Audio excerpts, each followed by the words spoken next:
पैसा नहीं देता था, पैसे उसके बदले में उनको रेडार्स दिए, उसके बदले उसने मिसाइल्स दी। जी।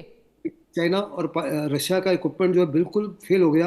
हम्म। अमेरिका साइबर कैनेटिक लड़ाई की, पूरे इक्विपमेंट को जैम किया। 150 हवाई जहाज आए, 7 हेलीकॉप्टर आए, एक को भी डिटेक्ट नहीं कर पाए, एक को भी मार नहीं गिराया। इस समय रशिया वहां सबमरीन भेज रहा है, वो साफ तौर पर जानता है कि it's only only a show off face, लेकिन इससे कुछ कर नहीं सकते। वहाँ अमेरिका का बहुत बड़ा जमावड़ा है, और रशिया की जो सबमरीन है उसको अमेरिका चाहे तो बड़ी आसानी से सिंक कर सकता है। रशिया साफ तौर पे जानता है कि वो अमेरिका के खिलाफ कोई कार्रवाई नहीं करेगा। हम्म। अमेरिका भी साफ तौर पे जानता है कि वो रशिया के खिलाफ कोई कार्रवाई नहीं करेगा। ये जस्ट अ लॉ, एक किस्म से अपने फेस सेविंग डिवाइस है कि भाई हम आपके साथ खड़े हैं। हम्म। जहाँ तक मादुरो का ताल्लुक है, मादुरो मादुरो तो ऑलरेडी न्यूयॉर्क में जेल में है। उसकी फर्स्ट सुनवाई हो चुकी है, जिसमें उसमें कहा है आई एम नॉट गिल्टी, इस वाइफ ने भी कहा नॉट गिल्टी। 17 मार्च को दोबारा दोबारा सुनवाई होगी। जी।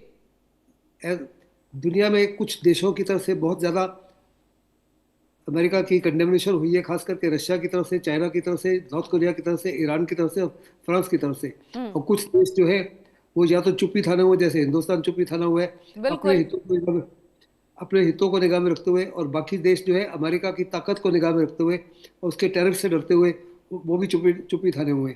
लेकिन ज़बरदस्त प्रेशर डाला जा रहा है अमेरिका के ऊपर, अनेकों देशों दुनिया के, कि वो किसी ना किसी तरीके से मदुरो मदुरो जो है और उसकी वाइफ को उनको रिहा कर दे। लेकिन ट्रंप मुझे नहीं लगता किसी प्रकार से उसको रिहा करेगा। हम्म। जो जज है वो 92 ईयर्स ओल्ड है, जो न्यूयॉर्क का था। वो जज पार्डन में बिलीव करता है। जी। उसने 17 मार्च को अगली डेट दी है। अभी प्रेशर डाला जा रहा है कि उस जज को रिप्लेस किया जाए, क्योंकि हो सकता है कि वो जज जो है मादुरो को पार्डन कर दे, और जो अमेरिका के लिए बहुत ही एम्बेरसमेंट होगा, खास करके ट्रंप के लिए।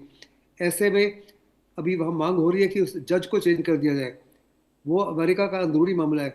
लेकिन पहले अगर आपको याद होगा, ट्रंप ने कहा था कि हमने वेनेजुएला को कैप्चर कर लिया है जी। और जी। वहाँ हमारी हुकूमत होगी। अभी उन्होंने साफ तौर पे कहा है कि हम जो है देश को चलाएंगे उन्हीं के प्रेसिडेंट के माध्यम से, डेल्सी के माध्यम से, और उन्हीं उन्हीं के नेताओं के माध्यम से।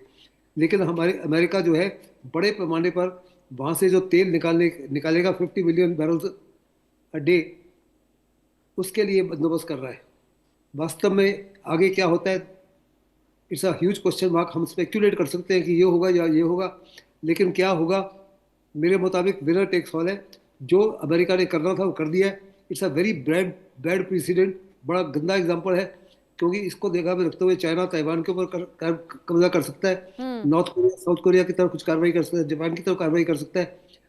इसी माफिक हिंदुस्तान जो है बांग्लादेश की तरफ कार्रवाई कर सकता है, लेकिन हिंदुस्तान नहीं करेगा। जी। बात है, लेकिन चाइना को नहीं रोका रोका जा सकता।